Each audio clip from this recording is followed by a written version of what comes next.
Binigyan din ng palasyo ang prioridad na ibinibigay ng pamahalang Aquino para sa kapakanan ng mga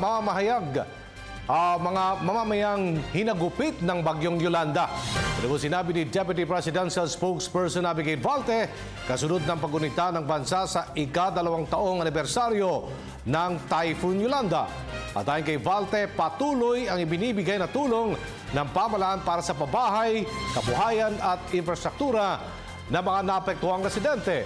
Idinagdag pa ng opisyal, mariring malaman ng publiko ang updates hinggil sa mga proyekto para sa Typhoon Yolanda sa pamamagitan ng website ng official ng DBM at ng NEDA.